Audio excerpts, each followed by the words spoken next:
We have power! We have power! We have power! We have power! We have power! We have power! We have power! We have power! Thank you for coming in peace. Good evening, everyone. Welcome to 60 Minutes in Black America. My name is Mike Haynie, and thank you. Thank you, as it said in that intro. I'm so good that you're here. I'm very excited about today's podcast and the conversation we're about to have. And as I told you last week, I was getting out of that road, man. So we had that Valentine's week, looking for love in all the wrong places, totally out of my comfort zone. But we all know that communications, particularly as it relates to home, is important in order for us to begin to change. But I'm far more comfortable talking and having conversations with the gentleman that you'll meet in a little bit, and talking about issues of importance. Not that home issues aren't important, but these are more comfortable than me wearing, as I did at the end of last week's telecast, a red plush silk robe because I was asked to. Oh my goodness. But it's all good, So anyway, let's talk about a couple of things before we bring our special guests on. A couple of things in the news this week. One of the things here in the state of Maryland and Baltimore in particular that happened, which I was aghast to hear about, was our local newspaper, state newspaper, which is owned by, I believe, Tribune out of Chicago, a national, I think it's one of the largest periodical owners in the country, if not the world, came out Saturday with a headline that said, "We're deeply and profoundly sorry. For decades, the Baltimore Sun promoted policies that oppressed Black Marylanders, and we are working to make amends." Now, for those of you in other jurisdictions, be it Birmingham, Detroit, Oakland, Chicago, New York, Memphis, your periodical structure, your daily newspaper structure is similar to what we have here. Matter of fact, many of these multimedia companies own periodicals in jurisdictions that look like Baltimore. So when you have one that has admitted the fear-mongering and some of the other oppressive actions as a major periodical, it is profound, compelling, and yes, man, if we can get to a point where what we listen to and what we read begin to talk about their atrocities to the world, we're in a better place. So let me take a couple little excerpts quickly about what they were talking about. And I urge you, wherever you are, Google Baltimore Sun, look at the Friday edition and that headline that they had, because it is huge news. It says, instead of using its platforms, which at times included both a morning and evening newspaper, to question and strike down racism, the Baltimore Sun frequently employed prejudice as a tool of the times. It fed the fear and anxiety of white readers with stereotypes and caricatures that reinforced their erroneous beliefs about Black Americans. As I said, when we can begin to have these honest, open conversations and begin to put on the table where we are wrong and be able to admit it, now we can begin to look at change. And this is what this is all about every Sunday, looking at opportunities, because we all know about the issues. We all know where the atrocities are, but how do we move forward? How do we move forward? Where are our actionable items? What are the positive things that we can do to move forward? So a couple more things about the Baltimore Sun in terms of what they said were some of the atrocities that they committed as a recognized national newspaper. They sold classified ads enslaving Black people, offering rewards for their return. A failure to hire African-American journalists before 1950s, and too few journalists ever since. So how can we get a perspective of other people if we don't have them at the table, giving a sense of who they are. The identification of Black people by race in articles in the early 1960s until progressive readers threatened to cancel subscriptions if the labels weren't removed. In other words, hey, that Black guy shot this person, whatever, identifying by so that we can say, hey, all of them do whatever. We know how that works. Even to this day, there's still some concerns about how that is, but at least we are in a position where we can begin to change. A reliance by too many of us for too long on the word of law enforcement over that of Black residents who said they were being improperly targeted by police. Big one. In 2002, an editorial dismissal of African-American lawyer Michael Still, who, by the way, used to be the chair of the National Republican Party, former lieutenant governor of the state of Maryland, running mate to gubernatorial candidate Robert Ehrlich, as bringing, this is what that editorial said, that Michael Still brought too little to the team but the color of his skin. Now, there are other things that they admitted in this wonderful article, this revealing article that at least begins to signal change. And one other article that I read that led me to Mike Rosenbaum today was by a gentleman named Dan Roderick, and who I've exchanged, some things with over the course of time, regarding some of the articles, editorials he wrote. But this editorial he wrote about this man who I've spent less than an hour with totally, but I've embraced, and there's something that feels good about, was real. And I urge you to read Dan Roderick's article on Michael Rosenbaum as we begin to talk about why. Michael was a gubernatorial candidate here in the state. He started two businesses. And one thing, as I began to read that article, I said, wow, this is some profound stuff. But let me really see who this guy is. And when you're the head of a company, and I'm not going to name names of guys who are head of the company, and you go to their company and you look at what they say to what they do. And I had an opportunity to go to Mr. Rosenbaum's company, and it looked like America. Meaning there were people like me, Asians, etc. I mean, hey, when you see a guy for a major company, and believe me, I'm sure this guy wants for nothing. He's done very well in his life. But when he has on the face of his company inclusion and equity on the front page in positions that matter, this is my guy. This is my guy. And I went right away to try to get him in front of you so that he can talk about what it is that was so compelling to me. So let's bring Mike into the room. Michael, thanks so much for having me.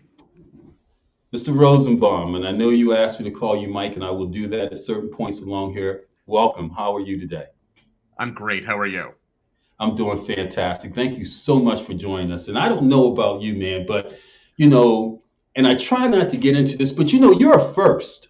I don't know. I've been a first in many instances in businesses, and the first this, first that. And, sometimes it gets old because you say, I'm the first Black to do this, first Black to do this, first Black to do that. But in terms of this show, 60 Minutes in Black USA, which we broadcast a number of times, you are the first person other than Black to appear on this show. And for me, not sure how you may feel about it, for me, it's significant because of how I see that you identify with what it is that we're trying to achieve. So I don't know whether to say congratulations or ask you how you feel, man, but you're a first for us, man. I'm incredibly honored, and I'm so grateful that you invited me onto the show. And I'm really excited about the conversation we have today because, the systems that run our state and our country just aren't working to solve our most significant challenges. And on this show, you're engaging so many of those challenges head on. And so I'm just incredibly grateful and excited to be on the show with you. Fantastic. And I'm going to play a piece for the viewers at our halfway point. At our halfway point, we'll do a little bit of commercials and we'll talk in depth about potential fixes. But let's talk about you for a minute. Let's talk about what you do, how you do it, but moreover, maybe a bit of your upbringing and gave you the perspective of what I call fairness and equality, but to the point of proof, because there's a difference to talk about it. You have absolutely made it a science, and a profitable one, which is a good thing, and have benefited multiple people's lives. So let's talk about that, man. Let's talk about you. Totally, sure. No, thanks. So I grew up in Montgomery County. And, my mom was a middle school teacher and then principal, and my dad was a lawyer. But my grandfather had escaped from Germany as Hitler was coming to power. And so the story in my house growing up was, that could happen again, and there could be a knock at the door at any time. And so I grew up wanting to feel safe. And I grew up not always feeling safe. And so I, as I got older, and sort of decided what I was going to do for work, I did some work originally for the Clinton administration. And what I was working on was what it was the Clinton administration saw as the opportunity in underinvested communities in the United States. And specifically, the Clinton administration was building a bunch of policies that were based on the idea that underinvested communities in the United States were untapped retail markets. And they built policies that incentivized, Walmart and 7-Eleven to expand in underinvested communities. And I didn't love that approach. In fact, not only did I not love that approach, I thought that approach was deeply flawed because the basic assumption was that the competitive advantage of an underinvested community is that it's an untapped retail market, and that the jobs we should be looking for in underinvested communities are jobs at Walmart and 7-Eleven. Not that they're bad jobs, but there's so many other jobs. And so I argued the bigger opportunity in underinvested community is that it's an untapped talent market. And the reason it's an untapped talent market is the market for talent is based on resumes. Resumes correlate with race and gender and class. And there is racism and sexism and classism in the way people make hiring decisions. Wow. So how did you get to that, Mike? How did you get to that point? What was your upbringing? How did your parents bring you up? Because, people just don't have osmosis and all of a sudden wake up with a degree of fairness. Yeah. It sounds like it was ingrained to you during the course of your life, man. So how did you grow up? How did your parents raise you, man, to get to a point that you look at stuff like that, working as an economist for President Clinton? Totally. So so my parents grew up, working class in Texas. And, as I mentioned, my grandfather had escaped anti-Semitism. And my parents wanted me to be part of the establishment. So they sent me to a private school in DC. And it was a private Episcopalian school. And there were exactly 4 Jews and exactly 4 Black students in every class. No more, no fewer. And as I was growing up, there would be parties where everyone would be invited except for the 8 of us. The 4 Jewish students, the 4 Black students, not invited to the party. The entire rest of the class would be invited. So know a bit how we feel. So you can relate to, and that's why, Mike, when, I was so happy that they called Whoopi Goldberg out, because you're part of the human race, just like I'm part of the human race. And each of our races has suffered atrocities that have been unbelievable, but no one to the point of the Jewish race, I believe, when you look at, the losses they had. And in that tape I'll play later, you'll talk about that in your heritage. But you know how we feel, right? To a degree. Totally. Should I say that? Absolutely. I think the reality is that obviously the Jewish experience in America has been a lot different than the Black experience in America. But that doesn't change the fact that racism and anti-Semitism and sexism and classism are the things that hold us back. And so when I was growing up, I heard people talk about it. Lots of people talk about it. And again, this was in the 80s. I would hear people talk about, in the Jewish community, anti-Semitism. And people would talk about racism in quieter ways, but that the real issue was, as far as I could tell, no one was actually doing anything about it. The thing that I always found frustrating is every time there would be a conversation about bias or bigotry, every time that conversation would happen, there would, someone would get put up. So in the case of anti-Semitism, there's a Jewish person in that job now. So the problem must be solved. or like, and it's even worse, for Black Americans, right? Like, oh, well, finally, there was a Black president. There's no racism anymore, right? The problem is all solved. Like, and so the thing that has motivated me forever is that unless we can actually do something that matters here, something real to change these systems that have been around forever, we are never going to unlock everybody's talents. And if we don't do that, then everyone isn't going to have a pathway to dignity. And if we don't do that, then we're going to have revolution. And so that is actually what has always motivated me. And, not to make too sort of fine a point on it, but, Germany in the 30s, there was plenty of anti-Semitism in Germany. But Germany in the 30s also was plagued with hyperinflation. And so folks couldn't find a pathway to dignity. And when you can't find a pathway to dignity, you look for someone to blame. And the key for us is we need to actually rebuild our systems that run our state and our country so that everyone has a pathway to dignity.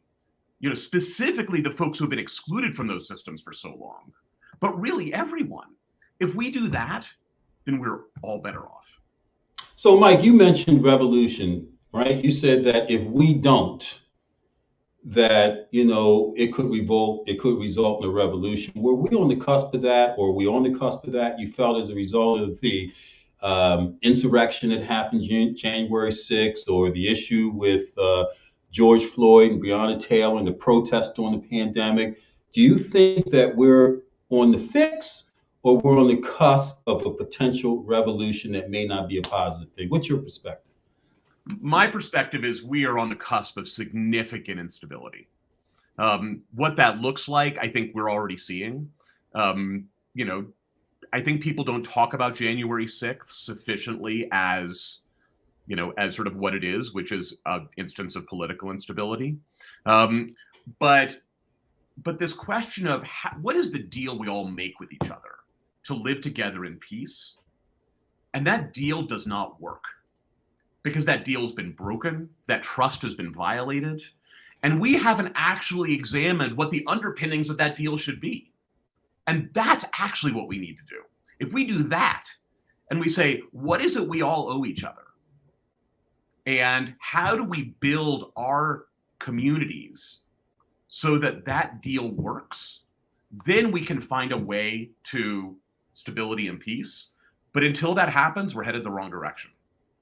And it sounds like you feel as though there's a huge economic, and this is where we're leading in terms of our conversation, you feel as though there's a huge economic investment or disadvantage in our communities that fuel a lot of what's going on. Like let's take Baltimore as an example. We know that be it Birmingham, Memphis, Detroit, people hear me say it all the time, there are commonalities in our urban centers relative to housing, relative to law and justice, relative to education, relative to economic disadvantage. So let's take Baltimore. Let's take the state of Maryland as an example, audience out there, and use Baltimore as an example of opportunity or disadvantage. So you're saying that until we understand the dynamics of an economic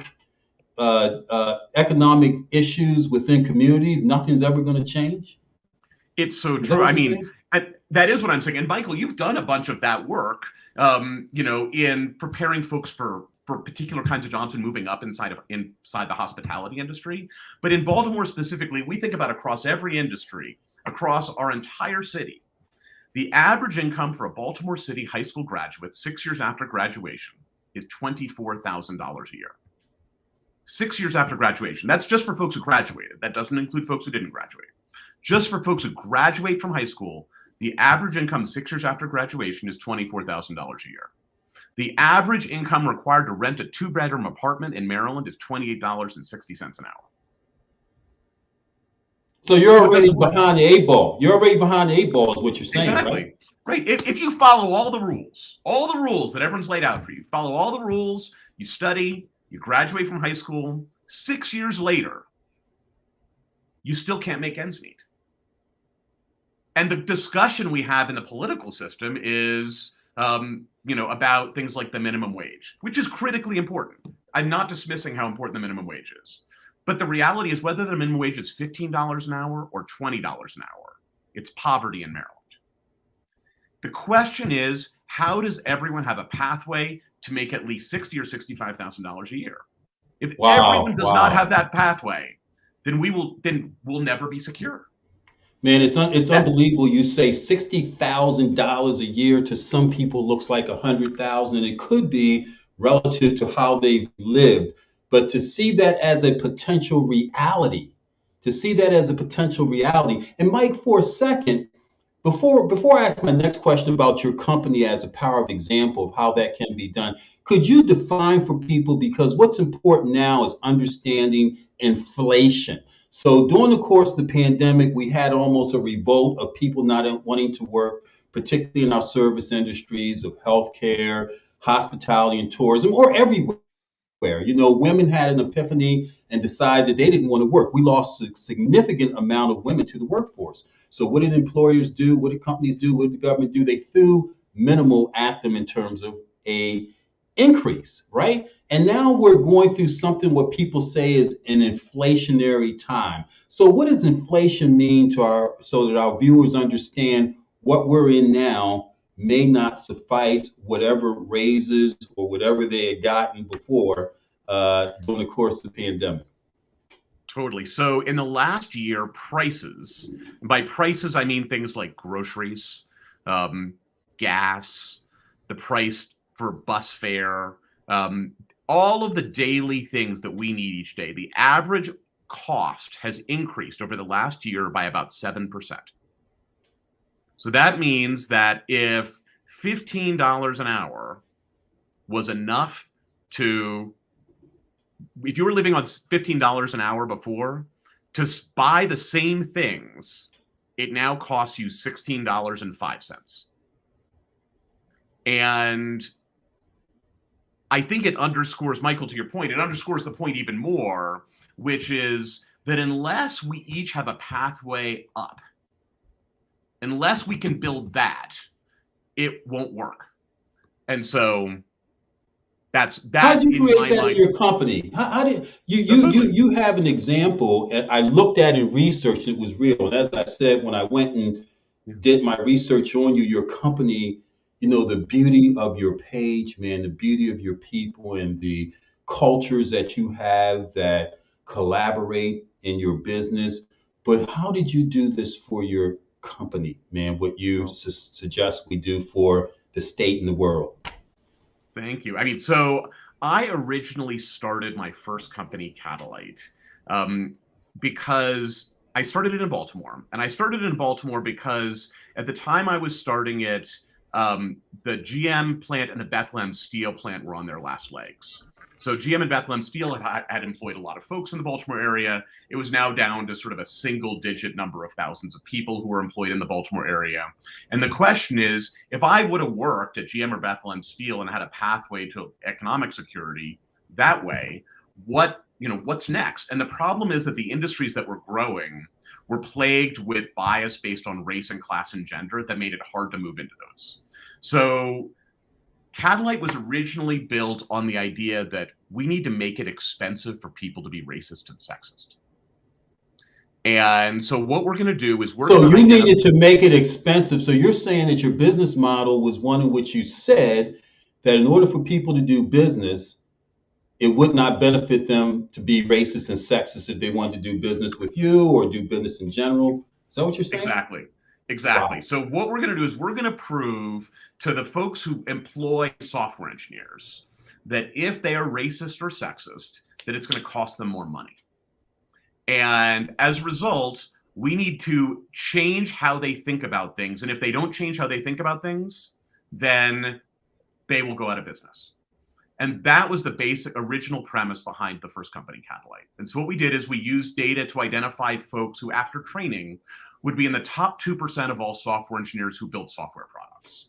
And then we looked at pools of people and we picked the folks who were in the top 2%, pay folks to learn and then develop skills as software engineers, and then work as software engineers. And then a lot of folks would go and work for another company. Some folks continue to work for Catalyte. So Catalyte today has a full-time workforce of about 800 people. It has hired thousands of people in most corners of pretty much every county of Maryland and many other states. The average income in someone's last job before being identified by Catalyte is $25,000 a year. The average income 5 years later is $98,000 a year. So are you serious? So you're saying that you took someone and you said out of high school, 24,000, you hired people at around the $25,000 income range, and you took their salary up 4 times in 5 years or less?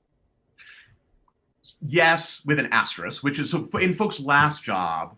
So the average income in someone's last job before being identified by the company is $25,000 a year, and average age is 31. So some folks are coming right out of school, and some folks are older.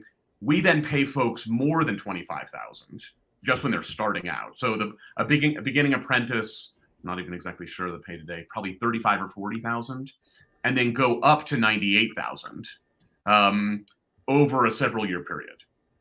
And that's the key, to be able to sort of move up, to be able to eat while you learn. So to be able to make an income while you learn, and then over time, as you develop skills and you start working in more commercial settings, making more and more money. And that's the idea behind Catalyte. And the demographics look identical to the metro areas where that company operates. So Catalyte today operates in 42 states, and the percentage of Black engineers is the exact same as the number of Black residents in the metro areas where it operates nationwide. Really? And that is replicated in every state. So, yeah, I mean, it is very successful at, frankly, highlighting the bias that exists in the employment market. Because if you compare the percentage of, top 2% of all software engineers in the world who work at Catalyte compared to Google or Facebook, those numbers look very, very, very different. Wow. And I think that just underscores the problem that exists. My second company, Arena, does something similar in healthcare. And in healthcare, we don't always think of bias in healthcare, because if you look at just the total numbers employed in healthcare, they look pretty good. But the problem is that if you look at Black employees of a healthcare provider, they're disproportionately focused on the lowest income jobs. So folks working in environmental services or food services or jobs that are closer to minimum wage. If you look at the executive teams of healthcare providers, they generally are not reflecting the communities that those healthcare providers are serving. And so what Arena does is reduce that bias to change how folks promote and hire in healthcare so folks can move up. Wow. This is compelling, in which, as I read Dan Roderick's article about you, which I'm sure propelled you, because I'm interested in why you felt that this model that you had could be incorporated into government, right? How could it be incorporated to government? Why you ran as a gubernatorial candidate to have the ability to influence that. Totally. Why did you run? So I ran because the systems aren't working. And we often excuse the systems for not working because, we say, well, they're blind.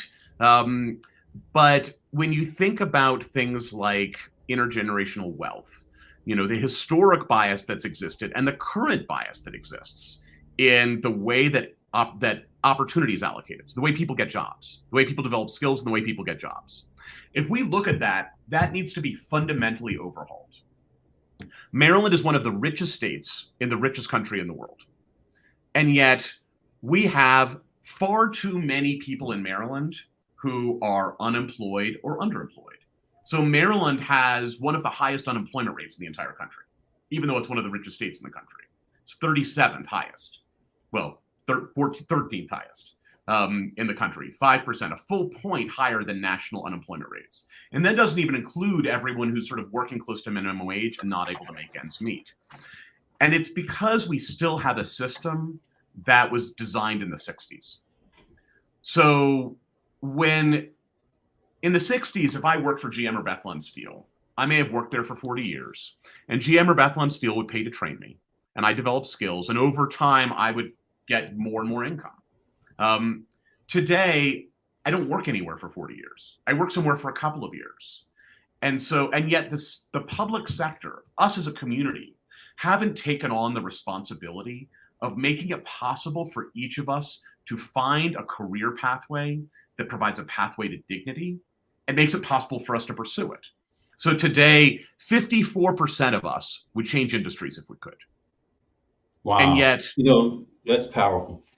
Yeah, right. I mean, most people would choose to change industries. And yet, if I am barely able to make ends meet as it is, or not able to make ends meet, and I have kids I need to take care of, where on earth am I going to find the space in my life to breathe and eat, to be able to develop the skills to go to school, to become an apprentice, to do any of the work that I need to be able to do in order to make more and more money? And so I'm stuck. And that's the system that we need to change. And yet Maryland is perfectly positioned to do it. We have a budget of almost $50 billion in Maryland. That is the state budget. Except we just spend it on the symptoms of issues rather than the causes of issues. And we're going to talk about that when we come back. And I want to play a video clip about you talking about Tulsa and the massacre out there. But got to do this little infomercial. And we're on the Black USA Network. This is 60 Minutes in Black America. I'm Mike Haynie. We're talking to Mike Rosenbaum about how do we begin to change the economic opportunities in our country and our state. So the Black USA News Network was founded by Donnie Glover.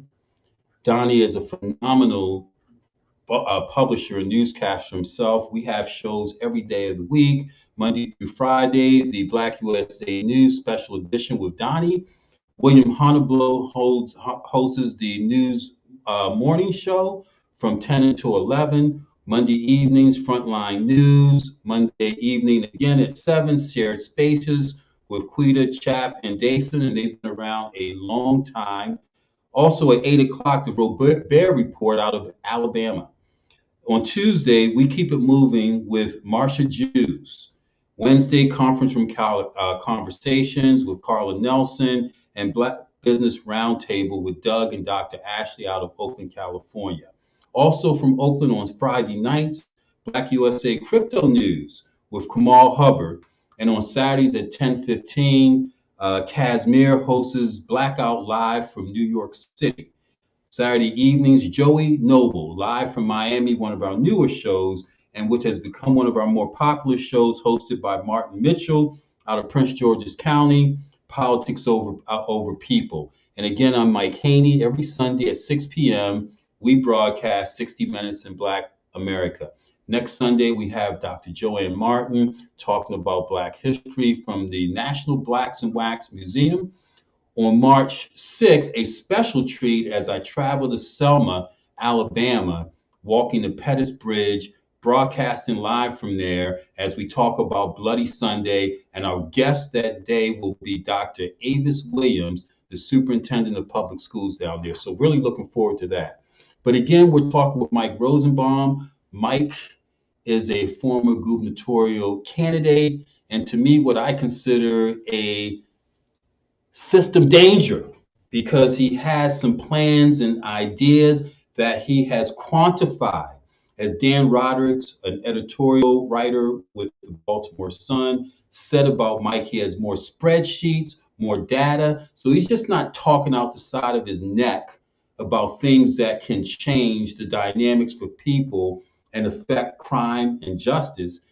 He's got data to prove that this works, and he's got 2 companies in which he's invested and used this as an impetus of his company to make money and to show that bias and race does not equate to good business. So Mike, again, welcome. And before we bring Mike back, I want to play this clip of Mike talking about the massacre in Tulsa. So please stand by.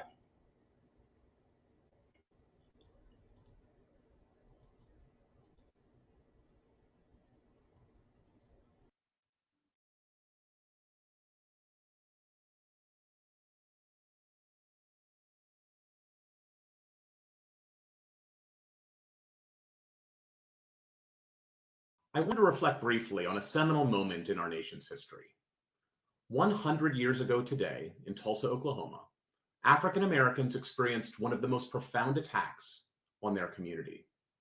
For those of you who don't know, the Tulsa Race Massacre occurred when white supremacists stormed Tulsa's Greenwood neighborhood, murdering African Americans, throwing their bodies into mass graves, and burning their homes and businesses to the ground. In less than 24 hours, a community known as America's Black Wall Street was torched. And after surviving a racist terror attack, Greenwood's residents and business owners would continue to face systemic racism. Survivors couldn't file insurance claims, rebuild due to zoning restrictions, and lost millions in today's dollars, ultimately unable to pass on the wealth they rightly earned to future generations. The white supremacists who committed these atrocities paved the way for the same terrorism that my family would flee from in Germany decades later. Tulsa was not only an attack on the physical bodies, homes, and businesses of African Americans. It was an attack on the very notion of economic opportunity for Black communities and economic mobility for Black people. The Tulsa Massacre and broader discrimination from Jim Crow forward are still with us today. Since the COVID pandemic began, the wage gap between Black and white households has widened even further, and companies continue to hire Black workers at slower rates. We have to challenge the systems of systemic bias that continue to leave far too many people behind, including here in Maryland. My career in business and as an economist has proven that when we challenge the systems of systemic bias that exist within our society and government, we can unlock opportunity and pathways into the middle class for everyone, particularly those from underserved, rural, and urban communities. So as we reflect today on Tulsa, we must commit ourselves to tackle systemic bias and create more pathways of opportunity for everyone. Thank you.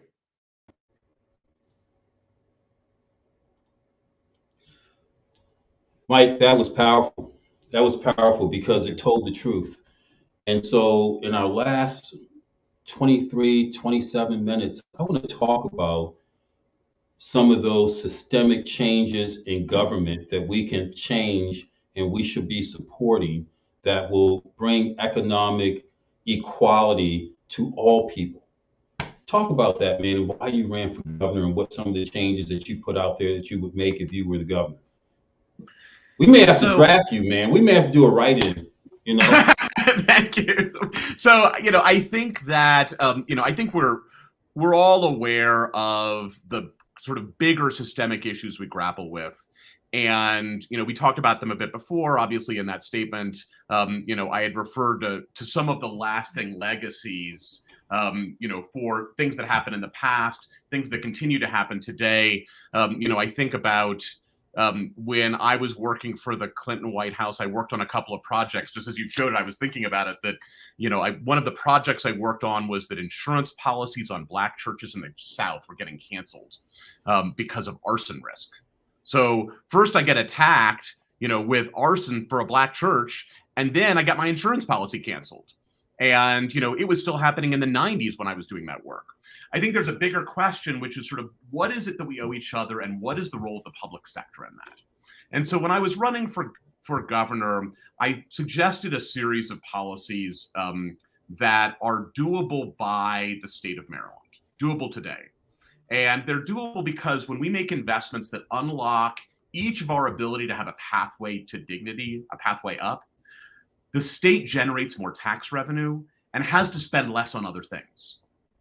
And so what I suggested was that we should pay folks to learn, that we should pay folks $15 an hour, provide childcare, provide transportation, and provide a $2,000 forgivable loan to everyone to have a pathway into industries that provide a pathway to a job that pays at least $60,000 or $65,000 a year without a college degree.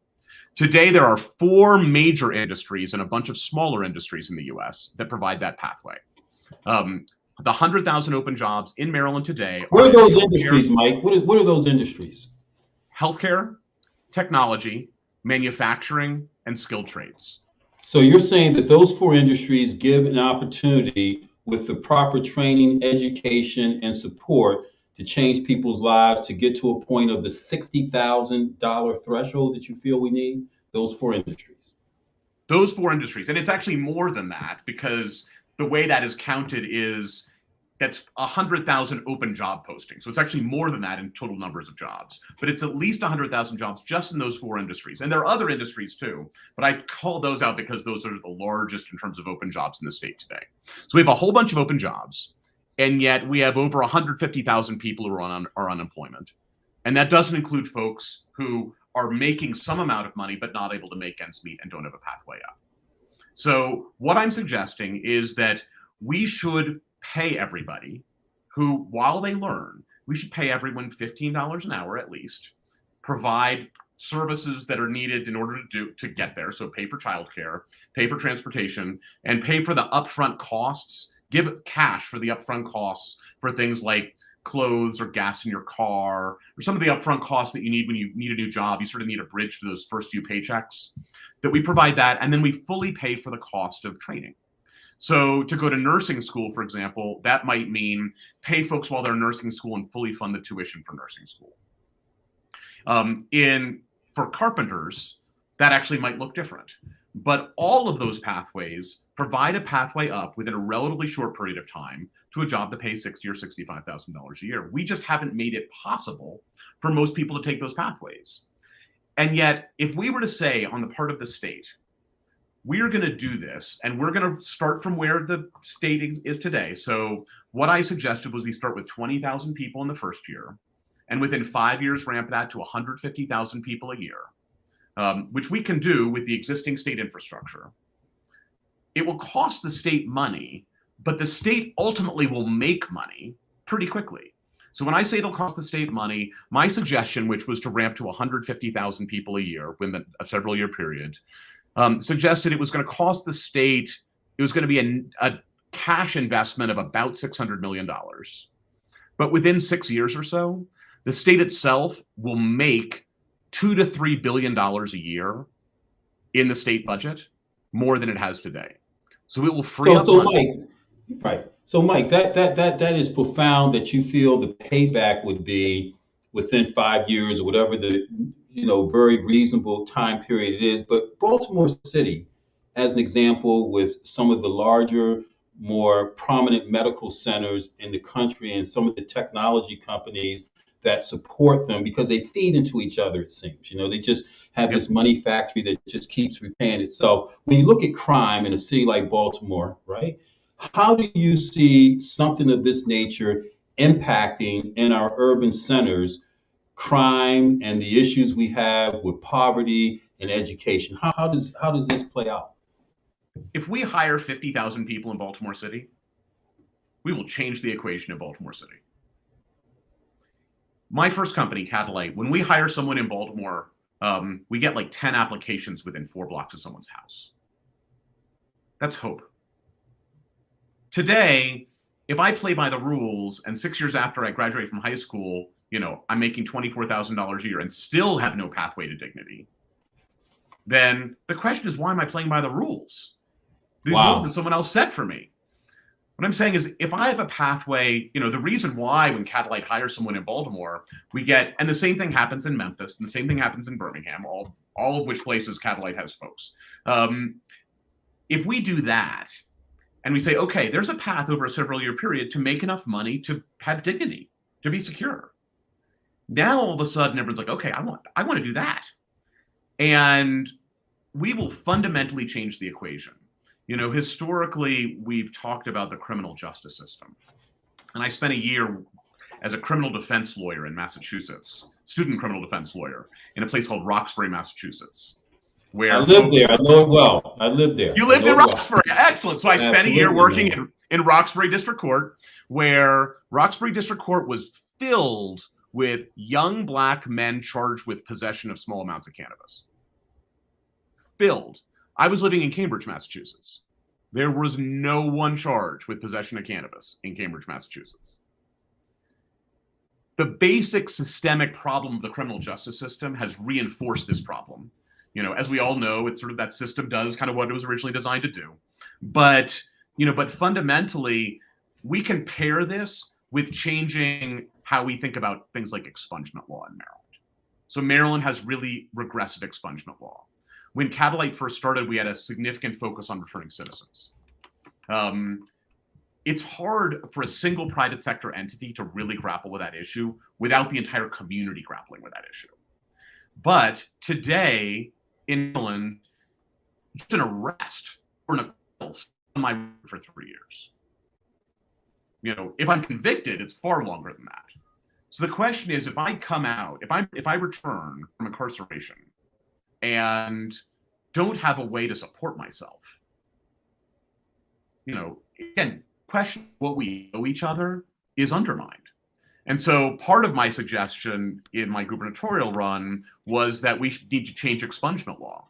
So once I serve my term, I can come into this program and I can develop the skills I need to have a pathway to a job that has dignity. So Mike, let me ask you a question, man. So is there a profit in poverty and poor? And we know there's a profit in the prison system. So what is the motivation for people that don't necessarily think like you and I, meaning those in elected office, to hear what you say that makes quantifiable sense? You're not just, as I said earlier, talking out of your neck. You have proven data, statistics, and how you can fund a project like this that uplifts people, or as you mentioned, what did you say? Dignity? Did you say dignity? And then you talked about cannabis. Let's call it reefer, marijuana. Let's talk about the legalization of it across this country, in which we prosecuted and locked up millions of African Americans. But then when it became legalized, you would figure that, hey, let's give these brothers a break. Let's let them open up little corner stores and sell nickel bags because we locked them up. But now, since everybody wants it for free, let it go. They have locked Black people in most jurisdictions around this country out of the game of selling something that they called illegal and locked us up. So all of a sudden here, you're talking about some big, pretty heavy stuff, man. Do you think that that's going to happen? I mean, the Baltimore Sun finally admitting that they were racial for 150 years is a big start. But do you really think, Mike, that we're ready for that because of the profitability and poor and poverty? So I do love it, and I also loved my my friend Willie Flowers' statement in response to that editorial, for what it's worth. Oh, you know Willie Flowers, huh? I do. I've known Willie for a long time. Good, okay. And did you see Willie's statement related to that editorial? No, I didn't. He issued a great statement, and he's like, love to talk about dead racists. Don't always love to talk about live racists. That I'm paraphrasing. Willie will kill me for that paraphrase. It's a much longer statement than that. But and it is great that we are recognizing these problems from the past. We aren't fully grappling with the problems of the present. Cannabis is one of the best examples of this, right? So, it sits in a lot of buckets. One is obviously this question of the sort of criminalization of cannabis and sort of how it's been applied disproportionately to Black communities historically. But, and then we talk about licenses for growing and selling cannabis and how they're disproportionately distributed. So the economic benefit is allocated disproportionately. But then most significantly, in Maryland, when we talk about the public sector, we love our get-rich-quick schemes. So, so years ago, we said we were going to fund the schools by legalizing gambling, and that never quite worked out that way. Today, in Maryland, there's a funding formula for how we're going to fund schools, and everyone in the political system is all excited because we're going to legalize cannabis, and that's going to pay for it. The money motive is powerful. Capitalism and economic self-interest is powerful.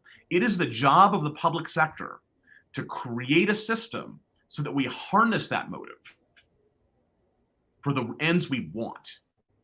And to your point about money being made off of poverty, and that could be a 6-hour show we could do, until we actually set up a system that creates the incentives the correct way for the outcomes we want, we're never going to get there.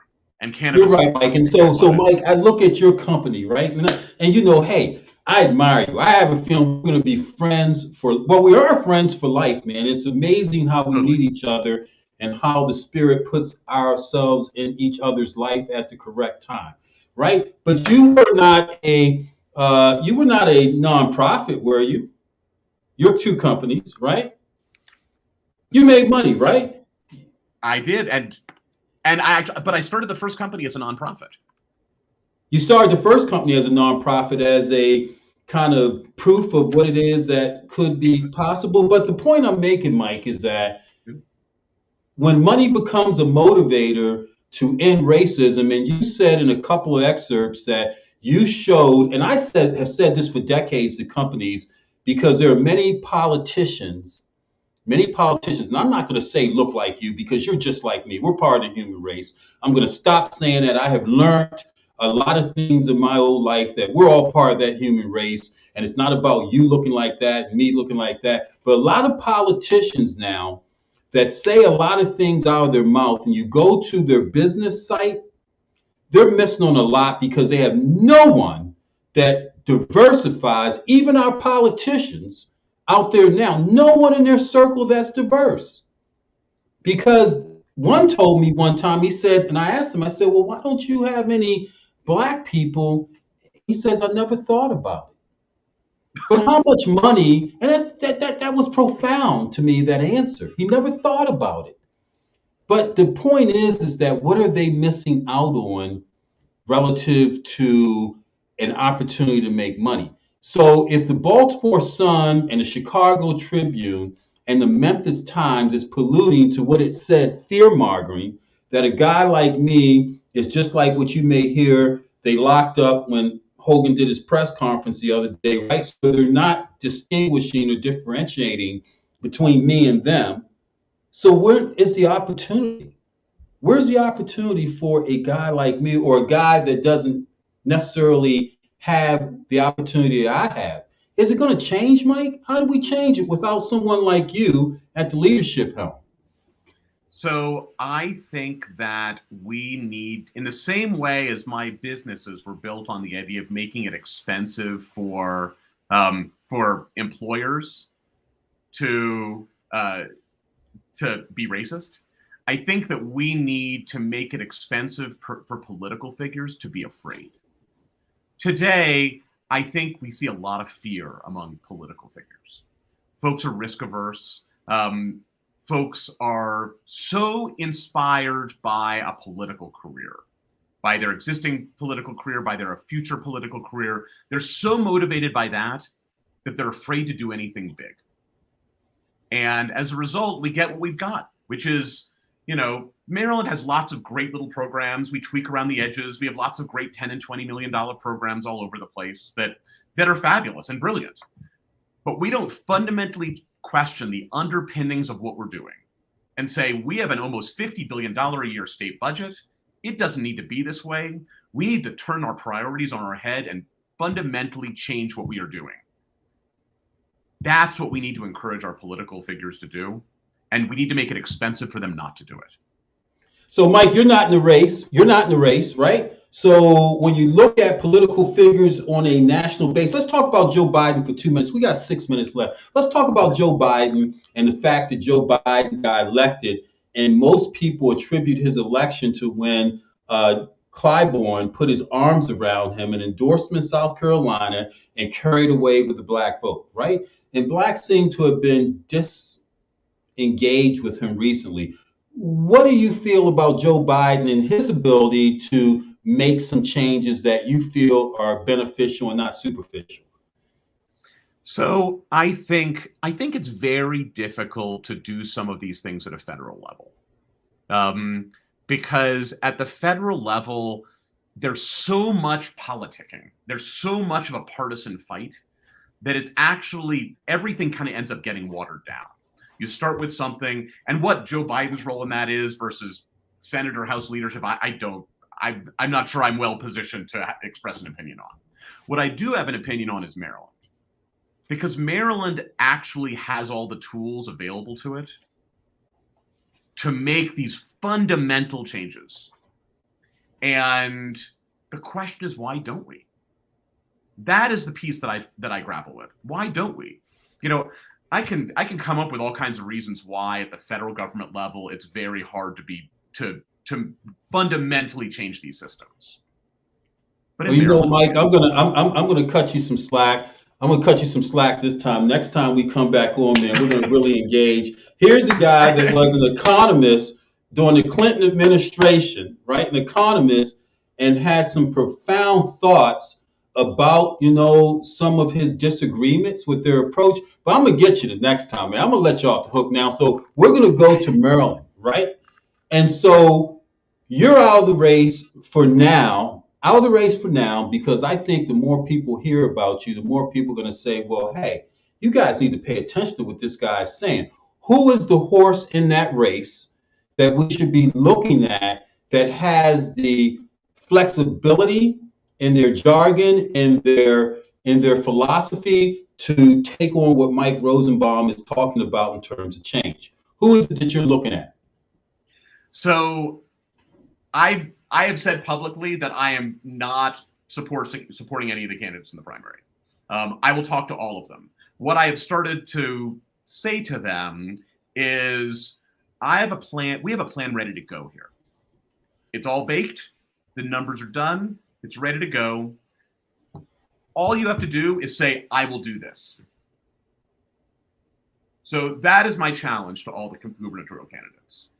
Maybe your challenge should be, Mike, maybe your challenge should be to communities of disadvantage to have your plan and make it part of, forget the black agenda, forget the purple agenda. How about the agenda that empowers people, you know, and gives people, as you say, dignity, right? So that we take what you have, as Dan Roderick suggested, and he says to candidates running, okay, that they need to pay attention to what it is that you created as a working document, right?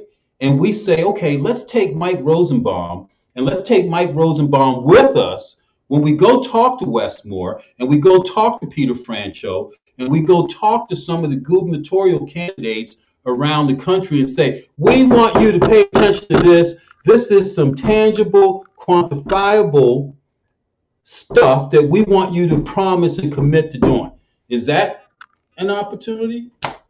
Thank you. Yes. What do you say, Mike? Thank you. I love it. To me? Exactly. I will come on this show anytime. So thank you. So Willie Flowers, I mentioned Donnie Glover. There's a multitude of organizations out there that are thirsting for something that begins to change the dynamics economically.